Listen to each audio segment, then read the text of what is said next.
Hello ninth class. Today we start last part of our first chapter.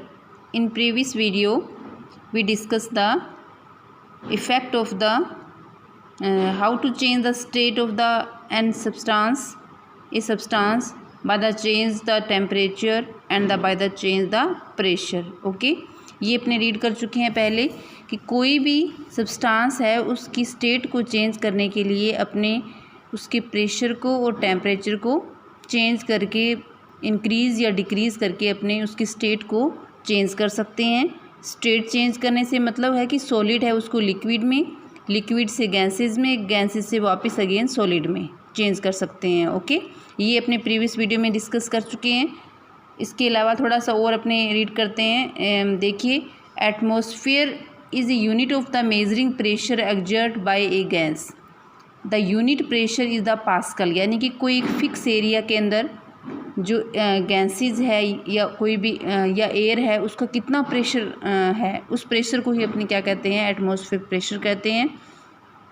इसकी unit जो होती है वो पास्कल होती है, इसको पीए से शो करते हैं। और 1 एटमॉस्फेयर इक्वल टू होता है 1.01 10⁵ pascal. The pressure of the air is the atmosphere is called the atmospheric pressure. ये आप अंडरलाइन कर सकते हैं। एटमॉस्फेरिक जो प्रेशर है उसकी डेफिनेशन आप कर सकते हैं, यहाँ पर दे रखी है। And the atmospheric pressure at the sea level is what atmosphere and taken as the normal atmospheric pressure, यानी कि नॉर्मल जो होता है वो 1 एटमॉस्फेयर होता है। ठीक है, इसके बाद ये क्वेश्चन है जो आपने करने हैं सोल्व।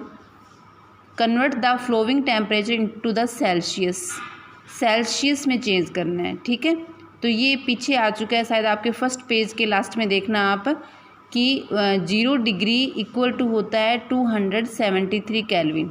ओके, जब आपको इसको केल्विन दिया है, इसको सेंटीग्रेड में चेंज करना है तो उसमें आपने 273 को माइनस करना है। ठीक है, और जो नेक्स्ट क्वेश्चन है जो इसमें अपने केल्विन में चेंज करना है, अगर आपको इसको सेंटीग्रेड में चेंज अगर कोई सेंटीग्रेड में दिया हो उसको केल्विन में चेंज करना है तो उसको माइनस कर देते हैं। ठीक है, इसके बाद दे रखा है physical state of the water 250 degree centigrade. तो अपने को पता है कि 100 डिग्री से ऊपर क्या वाटर जो है वो बॉयल होने स्टार्ट हो जाता है, तो वो कौन से स्टेट में होता है, गैसियस स्टेट में। ठीक है, और 100 डिग्री पे क्या होता है, वो लिक्विड होता है, लेकिन वहाँ से वो गैस में या वाटर वेपर में चेंज होना स्टार्ट हो जाता है। इन दोनों की स्टेट राइट करनी है, तो फर्स्ट में आपने करेंगे इनकी इसकी गैसेस स्टेज और बी के अंदर करेंगे आप लिक्विड स्टेट। ओके, उसके बाद for any substance why does the temperature remains the constant changing the state, क्योंकि ये अपने लेटेंट हीट वाला किया था ना कि कुछ हीट है वो जिसको लेटेंट हीट कहते हैं वो बॉन्ड ब्रेक करने में यूज़ की जाती है, इसलिए जब स्टेट चेंज होती है तो इन टेम्परेचर जो है वो किसी सब्सटेंस का इंक्रीज नहीं होता। ओके, और next suggest the method to liquefy the atmosphere. Gases को लिक्विड में चेंज करने के लिए अपने क्या थ्योरी यूज़ कर सकते हैं, ये देखिए, ये वाला टेक्निक यूज़ करेंगे। बाद applying the pressure particle of the matter can be broad closely together and change into the liquid, यानी कि गैस को अपने लिक्विड में चेंज करने के लिए अपने क्या करते हैं, प्रेशर का यूज़ करते हैं। ओके, अब नेक्स्ट टॉपिक है अपने पास जो अपने डिस्कस कर रहे हैं, इवोपरेशन। इवोपरेशन का मतलब क्या होता है, इवोपरेशन से मतलब है कि particle of the matter are the always moving and are near to at rest at the given temperature in any gas liquid और solid. There are particles with different amount and kinetic energy. In the case of liquid, the small fraction of the particle at the surface having the higher kinetic energy is able to break away from the force of the attraction of the other particle, get convert into the vapor, and this phenomenon changes liquid into the vapor, यानी कि liquid जो है वो vapour में बदल जाना। जैसे कि आप हीट करते हो, बॉयल करते हो, तो लिक्विड क्या होती है, धीरे धीरे क्या होता है, उसकी वेपर में बदल जाता है। इसे ये अपने क्या कहते हैं, इवोपरेशन। ये this phenomenon is change of a liquid into the vapours at any temperature below its the boiling point is called the evaporation. ठीक है, तो इसे अंडरलाइन करें आप इवोपरेशन की डेफिनेशन को। अफेक्ट द इवेपोरेशन, यानी इवेपोरेशन जो है उसको कौन कौन से जो पॉइंट्स है इफेक्ट करते हैं। देखिए कैसे इसको इंक्रीज़ कर सकते हैं, जैसे कि by the increase the surface area. Simple सी बात है, अगर अपने कप में चाय पीते हैं तो वो क्या होती है, धीरे धीरे ठंडी होती है। उसकी जगह अपने प्याली में डालेंगे तो क्या होगा, चाय जल्दी ठंडी हो जाती है। क्यों? क्योंकि प्याले की जो सरफेस है वो ज़्यादा होती है और उससे वेपर जो है ईजी फास्टली बाहर निकलेगी और जल्दी वो ठंडी हो जाती है। यानी कि इवेपोरेशन जो है वो फर्स्ट पॉइंट क्या है, बाय द इंक्रीज सरफेस को अपने बढ़ाकर अपने क्या करते हैं, वेपर को इसको इवेपोरेशन को इंक्रीज़ करते हैं। इसके अलावा एंड इंक्रीज़ द टेम्परेचर, अगर अपने टेम्परेचर इंक्रीज़ कर दें, कोई अपने बॉयल कर रहे हैं गैस के ऊपर, अगर उसका टेम्परेचर इंक्रीज़ करेंगे तो फास्टली वो क्या होगा, वेपर में चेंज होगा वाटर, क्योंकि इसकी काइनेटिक एनर्जी बढ़ जाती है और जो वाटर पार्टिकल्स है या कोई भी लिक्विड है वो जल्दी से क्या होते हैं, गैसेज में चेंज हो जाएंगे। ठीक है। इसके बाद डिक्रीज़ द ह्यूमिडिटी, ये पॉइंट आपने देखिए, increase the surface area, increase the temperature and decrease the humidity. Humidity का मतलब आसपास जो नमी है उसको कम करके भी अपने वेपोराइजेशन को अपने बढ़ा सकते हैं। अब सिंपल देखिए, जिस बरसात का मौसम होता है या सर्दी होती है उस समय कपड़े जल्दी नहीं सूखते हैं। क्यों नहीं सूखते हैं? क्योंकि उसमें ह्यूमिडिटी ज़्यादा होती है, इस कारण से वेपोराइजेशन नहीं होता है और कपड़े जल्दी नहीं सूखते, बल्कि कंपेरेटिवली गर्मी में जल्दी सूखते हैं। रीज़न क्या होता है, ह्यूमिडिटी नहीं होती है। ठीक है। उसके बाद and increase the wind speed, ये भी अपने को पता है, कपड़े सुखाते हैं अगर हवा तेज़ चलती है तो जल्दी सूख जाते हैं। ठीक है।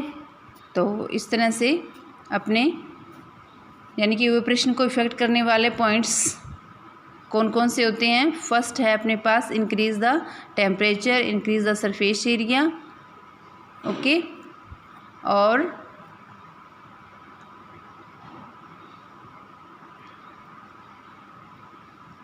अपने कर रहे हैं how does the evaporation cause the cooling, evaporation से कूलिंग कैसे होती है। देखिए ओपन वेशन liquid keep on the evaporation, the particle the liquid observe the energy from the surrounding to regain the energy lost during the evaporation. कह रहे हैं कि पार्टिकल जो होते हैं liquid observe the energy from the surrounding, आसपास का environment जो होता है ना उससे वो एनर्जी गेट करते हैं। ठीक है। Energy loss during the evaporation and this absorption of the energy from the surrounding make the surrounding cold. ठीक है। आसपास को ठंडा बना देता है वो। What happen when you are the some acetone nail paint वगैरह हाथ पे लगती है तो अपने थोड़ी सेंसेशन ठंडक महफिल होती है ना, इसके पीछे भी ये रीज़न होता है कि इवेपोरेशन के कारण, यानी कि जब वो अपने स्किन पे हाथ पे गिरता है तो सराउंडिंग जो है इवेपोरेटिंग जो काजिंग द पाम, आसपास के जो है वेपर है वो क्या होती है, इवेपोरेट होती है, इस कारण से कूलिंग फील होती है।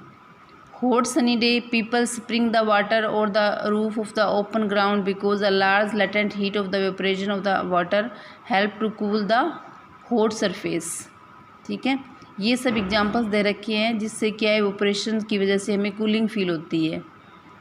जैसे कि सिंपल एयर ट्रांसपिरेशन होता है प्लांट के अंदर, और गर्मी में जब मई जून का महीना होता है बहुत गर्मी होती है तो पेड़ों के आसपास हमें ज़्यादा ठंडक लगती है। रीज़न क्या होता है कि वहाँ पे वाटर का जब क्या है इवेपोरेशन फास्टली हो रहा होता है, वो इवेपोरेशन की जैसे आसपास का एनवायरनमेंट के जो वाटर वेपर है वो क्या करेगा, उससे एनर्जी लेगा, इस कारण से क्या है कूलिंग फील होती है। सब यही रीज़न दे रखे हैं। कॉटन के क्लॉथ गर्मी में इसीलिए अच्छे लगते हैं इवेपोरेशन के कारण ही। ये आगे इसी से रिलेटेड क्वेश्चंस हैं जो आप सोल्व करेंगे। Why does we see the droplet on the outer surface of the glass contain in the ice cold water? तो ये बड़ा ही अच्छा क्वेश्चन है। Let us take some ice cold water in a tumbler and soon we will see the water droplets on the outer surface of the tumbler। यानी कि जैसे अपने fridge से कोई ठंडी चीज़ बाहर निकालते हैं तो वो उसके आसपास बाहर की तरफ वाटर वेपर्स अपने दिखाई देती है कुछ टाइम बाद, तो वो कैसे, वो कहाँ से आ जाती है, इसके पीछे रीज़न क्या होता है कि एयर में ऑलरेडी वाटर के ड्रॉपलेट्स है, लेकिन जब वो अपने कूलिंग कोई भी सब्सटेंस बाहर निकालते हैं तो आसपास की ड्रॉपलेट जो वेपर में थी वो लिक्विड में चेंज हो जाती है और वही क्या होती है अपने को ग्लास के चारों तरफ दिखाई देती है। ठीक है। The water vapour present in the air on the coming in the contact with the cold glass of the water losing the energy and get convert the liquid state, okay, which we see the water droplet. तो वही हमें water droplet के रूप में tumbler पे गिलास पे दिखाई देती है। तो ये क्वेश्चन आंसर आप सभी राइट कर लेंगे अपनी फेयर नोटबुक पे। Okay 9th class, thank you, have a nice day.